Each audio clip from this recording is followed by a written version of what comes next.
Morning, grade 7, and welcome to our Science Online class, week 1 for our second quarter.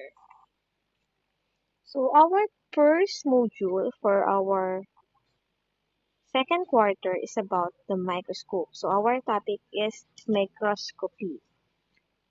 So, before we start, let's answer the pre-test. Read the question carefully and encircle the letter of the correct answer. Okay, make sure na meron kayong papel at ballpen dyan para isulat yung sagot nyo. Okay, so write the answers in your answer sheets. Okay, for number 1, which tool is used to view or observe minuscule specimens? A. Telescope, B. Binoculars, C. Microscope, D. Kaleidoscope. Okay, write your answer. For number 2, what is the function of a mirror or illuminator in a microscope? A. It diffuses the light source. B. Focuses the light source. C. Provides the light source. And letter D. Controls the light source. Write your answer. Okay, for number 3, what is the magnification power of the HPO or high power objectives? A times 4, B times 10, C times 40, D times 100. Write your answer. For number 4, which part of the microscope generally function in focusing the specimen? A. Ocular, B. Objective, C. Draw tube, D. Coarse adjustment knob. Write your answer.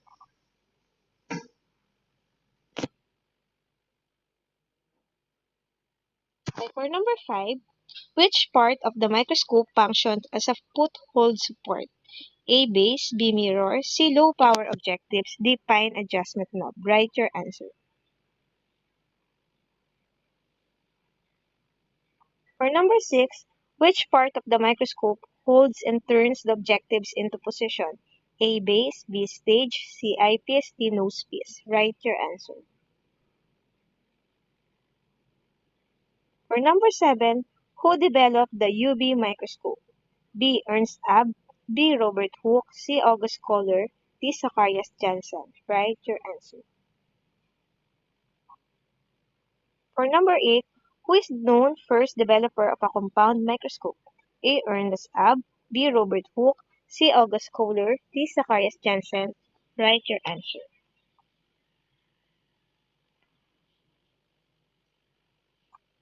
For number 9, which of the statement is not true? A. Always view your specimen using the highest magnification lens first. B. When setting up, adjust the eyepieces to the dimension of your eyes. C. When focusing the slide, care should be taken not to crack the glass slide. Letter D. The slide should be placed on the stage with a cover slip on the upper surface. Write your answer. And for number 10, in focusing a specimen under the microscope, which objective is used first? A. Scanner, B. Low power objective, C. Medium power objective, or letter D. High power objective. Write your answer. Okay, so let's check if your answer is correct. Okay, for number 1, answer is letter C. Number 2, C. Number 3, C. Number 4, B. Number 5, A. Number 6, D. 7, C. 8, B. 9, A. And 10, B. So count the number of checks and write your score. That is 10 over 10. Okay, so now let's proceed to the next activity. Looking back. When you were in grade 6, you studied about the different organ system of our body. Let us try to recall some common organ systems by matching it with the different parts of a city, or infrastructure and compositions. Okay, so nung grade 6 kayo, pinag-alaman niyo yung mga iba't ibang organ system sa katawan natin. So this includes yung nervous system, the digestive system, and the excretory system. So the nervous system, di ba, ito yung part ng katawan natin, tulad ng brain, the spinal cord, and yung mga neurons natin sa katawan. Okay, so ito yung nagsisend ng signal sa brain natin para magawa natin yung certain actions. For example, tatayo tayo, uupo, magre-react sa heat, or sa napaso kayo, nasaktan kayo, o kaya ito yung nagsisend ng signal, or may naamoy kayong mabango, may narinig kayong maingay, o kaya yung mga neurons natin sa katawan, magsisend ng signal sa brain para magawa natin yung action. So, that is the nervous system. Pag sinabi naman nating digestive system, syempre, start with the mouth.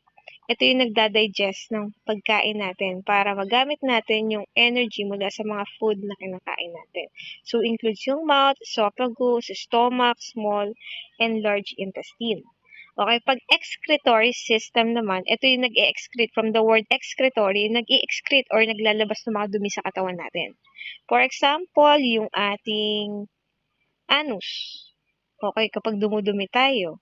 Okay, yung skin natin, naglalabas ng sweat or ng pawis.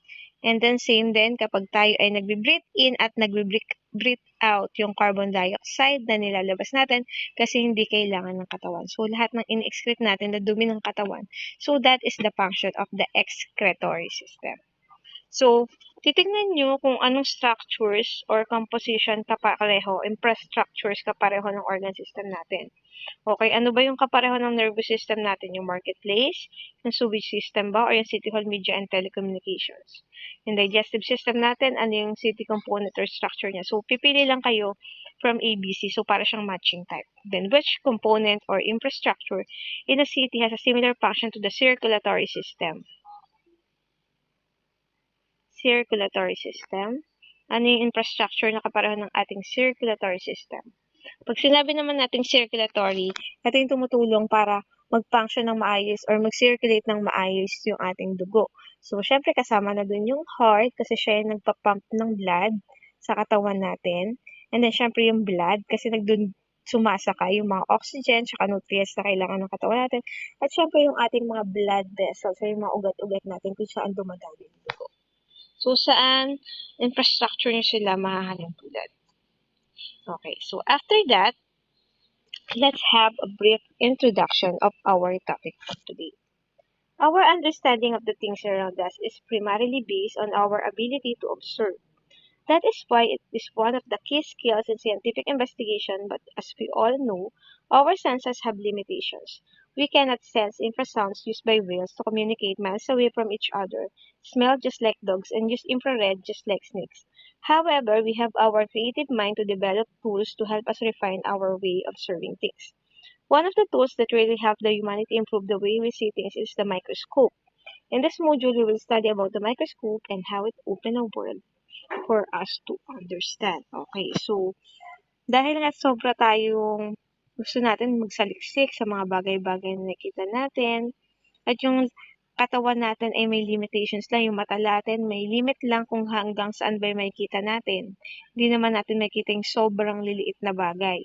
Nakita natin siguro yung small objects pero hindi yung detalyadong parts ng maliit na object na yun.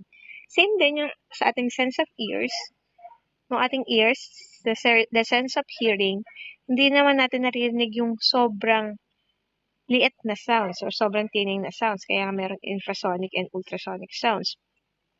So, para malaman natin yung mga information about dun sa small objects, okay, pag-aaralan natin yung microscope. So, ano ba yung microscope? So, in this activity, Activity 1, Microscope, our lens in the world of microorganisms. The objective in this activity, the learners are expected to describe a microscope and its uses, and describe the parts of the microscope and its uses. So, pwede kayong mag-search sa internet ng mga parts niya. So, ang gagawin nyo lang, study the illustration of microscope in the table below. Hindi ito sasagutan na. So, ano ba yung definition ng microscope? Ito yung itsura ng microscope. Sabi natin yung microscope is a tool that magnifies the image of an object being observed. To better understand this, let us compare images of subjects captured using a microscope and a mobile phone camera. So, yung microscope, ginagamit natin para i-magnify niya or palakihin niya yung maliliit na object na gusto natin obserbahan or nakikita natin. So, look at this one. So, in this figure 2, nakikita niyo yung ant. May water droplets na dala-dala. This is the image of an ant using a cell phone camera. So, nakikita naman natin yung image ng ant. Tapos, etong sa kabila, figure 3, this is the image of an ant under scanning electron microscope. Okay, may nakikita ba kayong pagkakaiba? Okay, syempre meron kayong nakikitang pagkakaiba dyan. Okay, so that is the difference ng nakikita natin using a cellphone camera and using a microscope. Okay, and then after that, you will answer the question. What is the difference between the two images in terms of the details you can observe from the subject? Okay, ano daw yung kaibahan ng dalawang image based dun sa detailed part ng kanilang katawan or ng ants? Nakikita ba kayong pagkakaiba? Ano yung pagkakaiba niya? Then, how does a microscope help in observing, studying things around us? Paano ba nakakatulong yung microscope sa pag-observe natin at pag-aaral ng mga bagay-bagay na nasa paligid natin? And how will you describe a microscope? The discovery of the microscope opened the world of microorganisms. It allowed us to observe things at a finer detail and also see microorganisms such as bacteria, virus, protists, and fungi, which led to so many discoveries in different fields of science. Okay, so because of microscope, nagkakaroon tayo ng idea or information sa mga microorganism. Ito yung sobrang liit na mga organism tulad ng mga virus, bacteria na hindi nakikita ng mata natin. So, mas napag-aaralan sila na mabuti with the help of the microscope. So, select from the table below the correct application of the microscope in order to complete the concept map on the next page. So, meron tayong 6 na box, merong definition, or meron siyang information about microscope. Microscope is used in observing celestial bodies such as planets, stars, meteors, etc. Okay, do you think it is correct or that is wrong? Okay. So, microscope, tandaan natin, ginagamit natin yun to magnify object. Yung ginagamit sa pag-observe ng celestial bodies, that is telescope. Yung para makita yung mga, for example, yung mga heavenly bodies na nasa malayong places. Okay, number 2, the microscope is used in hematology to observe different types of blood cells so that they can be counted and categorized and checked for abnormalities. Okay, yung microscope, ginagamit din yan para i-check yung dugo natin. Para malaman kung anong blood type, ano ba yung mga abnormalities na meron or wala dun sa dugo natin. Then, the microscope can be used in diagnosis of different illness. Tingin nyo, tama ba yun? The microscope is used in microbiology and parasitology to identify different types of bacteria and parasites. The microscope is used in urine analysis to check for the presence of various types of crystals and white blood cells, which could indicate a bladder infection. And the last one is microscope is used to study organism in a more detailed perspective. So, pipili lang kayo dyan ng 5. 1, 2, 3, 4, 5. Okay, mula dun sa 6 na option, then isusulat nyo dyan sa concept map.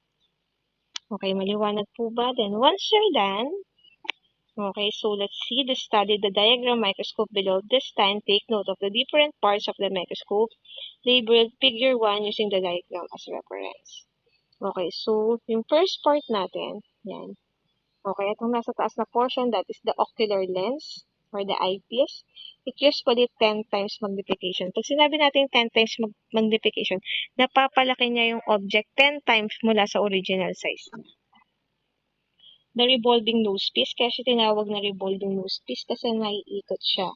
Ito yung iniikot natin para magpalit ng mga objectives. So, we have 3 types of objectives in this. We have the major power objective lens, the high power objective lens, and the low power objective lens. Usually, madalas ginagamit natin yung low power objective lens kapag titingnan natin yung object. Doon muna natin titig. Siya yung pinaka-short yung lenses, yung pinaka-maikli. And then, kapag gusto pa natin palakihan, usually tinitingnan natin sila sa high power objectives. And the body tube, ito po yan. Yan yung nagko-connect sa ating ocular lens at dun sa ating objectives. The stage clips, it holds the slides firmly in place. Okay, siya yung humahawak dun sa specimen na gusto nating makita. The stage clips. Kaya sa tinawag na stage clip, kasi dun inilalagay yung ating yung specimen or yung slides natin. Meron siyang clip. And that's the stage. It supports the slide. Dito natin nalalagay yung slides. The iris diaphragm, it regulates the light. Ito po yung light na pumapasok doon mula sa mirror natin. Ayan po yung nag-regulate ng yung iris diaphragm. The projection lens or the base support the microscope at nagsisilbing paa ng microscope natin. We have the power switch turns the illumination on and off. We also have the fine focus or the fine adjustment. Slightly move the stage to sharpen the image. Okay, minumove niya para palinawin kapag medyo blurred yung image na nakikita natin.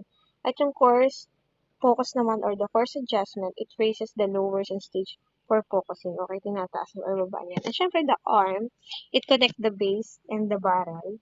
Okay, siya rin yung nagsisilbing handle ng ating microscope kapag bibigyan natin siya. So, that is the parts of the microscope. Okay, mula doon, susulat niyo po dito yung function niya, the part of the microscope, the description or position, appearance, and the function. Refer to Figure 4 to answer general description and get hints to the function of any given part of the microscope. So, dito sa number 5, kukuha po kayo ng sagot dun sa Figure 4 natin. Dito po kayo kukuha ng sagot para makumpleto yung ating table. Sa third column, susulat yung function. Sa second column, susulat yung description. Okay, so that is 1 to 9. And after that, fill in the blanks to create a meaning summary concept learned from the activity. So, kukompletuhin nyo rin po ito mula dun sa summary ng ating tinalakay. A microscope is a laboratory tool that is used to, okay, saan ba siya ginagamit? To magnify object. Yan po. So, kukuha lang din po kayo ng sagot dun sa previous page. And then that is 1, 2, 3, 4, 5, 6, 7, 8, 9, 10, 11, 12, 13 blanks ang sasagutan po natin. After that, okay, let's proceed to activity number 2, the proper handling of microscope. In this activity, the learner are expected to identify the basic technique in using a microscope and illustrate proper use of microscope, drawing materials, pen, and laptop. Complete the poster about proper handling and use of microscope by adding key illustration to the procedure written below. Dito meron na akong dinagdag na drawing ng peso. Dito, proper handling and use of a microscope. So, when moving your microscope, always carry it with both hands. Grasp the arm with one hand and place the other hand under the base for support. Turn the revolving nosepiece so that the lowest power objective lens is clicked into position. This is also the shortest objective lens. And place the microscope slide on the stage and fasten it with the stage clip. Okay, so drawing nyo lang po kung ano po yung sinasabi doon. Pwede kayong mag-search sa Google or sa internet or sa mga books. Okay, so ito yung proper way of handling the microscope. Nakasupport yung isang kamay sa base at yung isang kamay ay nakahawak sa arms. Okay, then, kapag titingin naman, look at the objective lens and stage from the side and turn the coarse focus knob so that the objective lens moves downward or the stage, if it moves, goes upward. Move at this part will go without touching the slide. Now, choke the eyepiece and adjust the illuminator and mirror diaphragm. Slowly turn the coarse adjustment so that the objective lens goes up.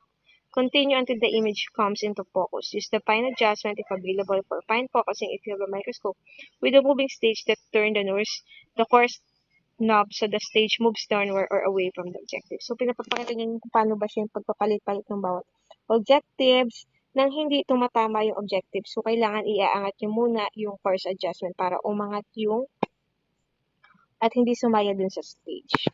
Okay, move the microscope slide so that the image is the center of the field of view and readjust the mirror illuminator or diaphragm for the clearest image. Now you should be able to change the next objective lens with only minimal use of the focusing adjustment. Use the fine adjustment if available. If you cannot focus on your specimen, repeat steps 4 through 7 with a higher objective lens in case. Do not allow the objective lens to touch the slide. Okay, so ayun. Kapag titingnan po, ayan, pwede nyo tignan mula sa gilid kung sumasayad ba yung ating mga objectives mula dun sa slides. Or then, pag hindi nyo sumasayad, pwede nyo po siyang i-adjust. Okay, titingnan kayo dun sa side ng microscope. Then you will answer, what does it mean when we say the image is in focus? Kapag naka-focus na ba yung image, anong ibig sabihin nun? Why do you think it is important to start in focusing using the scanner before the low power objectives and high power objectives? Bakit daw kailangan nakapokus muna yung scanner bago natin gamitin yung low power objectives and high power objectives? Then with your facilitator guidance, access to the website. So pwede nyo po yung i-link or i-search yung link na yan para magkaroon po kayo ng idea about practical exercise. Okay, so now naman, let's see yung evolution o yung pagbabago ng itsura ng bawat microscope mula nung panahon na unang na-discover yung microscope hanggang sa kasalukuyan. So, 1595, tignan niyo po yan. Okay, so ito yung eyepiece natin. Ito yung objective. dito sumisilap sa eyepiece, tinitingnan yung ating object na subject dito sa objectives. Okay, tingnan po natin. Noong 1595, as most scholars would agree, the first compound microscope was built by Zacharias Janssen, and probably with the help of his father Hans in the year 1595. Janssen microscope consists of three through tubes with lenses inserted to the ends of the blanking tube.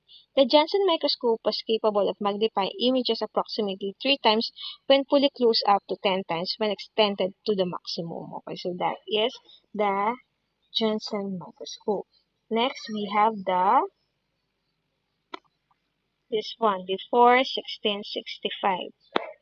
Ito po yung itsura ng 1565, The 2 and 3 lens microscope were designed and used by Robert Hooke and made by Christopher Cock, London, shortly before 1665. It was one he used for the observation in his landmark bestseller Micrographia.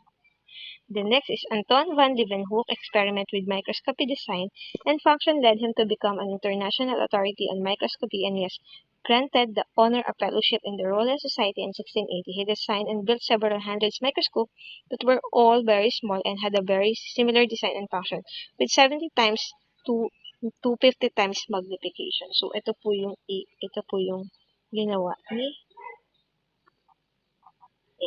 ni Anton van Leeuwenhoek, the circa ang late 1600s. Next, medyo na-develop siya. Lister discovered a method of combining lenses that way to improve image resolution by eliminating certain chromatic and spherical aberrations in 1830. He began grinding his own lenses, developing techniques that he taught to optical instrument makers in London. Using his newly developed lenses, Lister was the first to determine the true form of the red blood cells in mammalian blood. In recognition of his achievements, Lister was made a Fellow of the Royal Society in 1832. Yan po yun. Okay, the next one is the Bios microscope is based on Ernest Abbe calculation in optics, which sets the foundation for a lens to create a sharp image along with the presence of the condenser to focus the light. In partnership with Carl Zeiss, a renowned developer of the microscope, they were able to improve the quality of microscope from year 1872 onwards. And the last one, okay, ito po lang for Ernest Abbe po. And the last one is this, 1904, this one. In year 1904, August Scalar, who headed the microphotography and projection department at Carl Zeiss, launched a UV microscope. Tandaan, si August Scalar yung nag-launch ng UV microscope. Tapos sa tanong po yan kanina dun sa ating pretest. The first microscope to clearly overcome the light microscope. So that is the description tags dun mga drawing ng microscope natin. So, using the activity done as reference, who are the people behind every design of microscope from earliest to the microscope that uses UV rays? So, tatandaan nyo lang po yung mga pangalan at sulat nyo po. What is the contribution of Ernst Abbe in the development of the microscope? Okay, so ito po ulit yun yung kanyang ambag. Okay, siya yung developer ng microscope para ma-improve yung quality ng microscope noong 1872. From the earliest, the UV microscope, what are the notable improvements in each design of microscope? Ano napansin yung pagbabago sa design niya? Nag-i-improve ba siya? Or anong improvement yung nakikita nyo? Write your answer.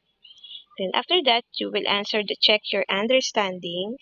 So first, what is being asked in each item? What is a microscope? Okay, so andyan din po sa module yung sagot.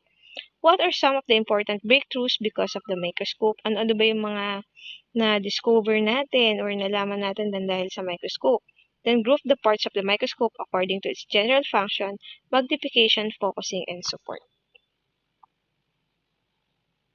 Then remember, the microscope is a tool that magnifies the image of an object specimen in order for us to observe it. The parts of the microscope can be divided into 3 functional groups. There are parts that serve as a framework and support, such as their volume, nosepiece, arm, base, and stage. Ito po yung mga functional groups Ito na yung sagot dun sa question. Una yung 3 functional groups natin, serve as framework and support. Kasama na din yung revolving nosepiece, arm, base, and stage. So naman, the parts that function to magnify the image of the specimen, such as the eyepiece and objective. And yung last parts niya is used to focus the image. These are the coarse adjustment, the fine adjustment, the mirror illuminator, and stage. Okay, so that is the three. Yun na po yung sagot niya dun sa group the parts. Yun na po yun. Then, post-test. Read the question carefully and circle the letter of the correct answer. Which tool is used to view observed minuscule specimen? So, telescope, binoculars, microscope, or kaleidoscope. Which serve as a light source for microscope? A. Mirror. B. Eyepiece. C. Draw tube. D. Stage clip. Which objective lens has times 10 magnification power? Ocular, LPO, medium power objective, or HPO, the high power objective? Write your answer. Which part of the microscope regulates the light directed of the subject? The ocular, objective, diaphragm, or coarse adjustment knob? Write your answer. Number 5, which part of the microscope function as a foothold support? A. Base, B. Mirror, C. Low power objective, D. Fine adjustment knob? Write your answer. Okay, ganun din po sa 6 to 10. Which part of the microscope holds and turns the objectives into position? A. Base, B. Stage, C. Eyepiece, D. Nosepiece? Write your answer. Then, who developed a handheld microscope with 70 times to 150 times magnification power? A, B, C, or D? Write your answer. Number 8, who is known for his developer of a compound microscope? A. Ernst Abbe, B. Robert Hooke, C. August Scalar, D. Zacharias Janssen. Write your answer. Number 9, which of the statement is not true? Always view your specimen using the highest magnification lens first. When setting up, adjust the eyepieces to the dimension of your eyes. C. When focusing the slide, care should be taken not to crack the glass slides. The slide should be placed on the stage with a cover slip on the upper surface. Then, number 10, in focusing a specimen under the microscope, which objective is used first? Scanner, low power objective, C, medium power objective, or high power objective? Pareho din siya ng previous kanina. So, tignan nyo lang po yung support. So, next. For your reflection, in this time of pandemic, what do you think has been the use of microscope in our fight against the coronavirus?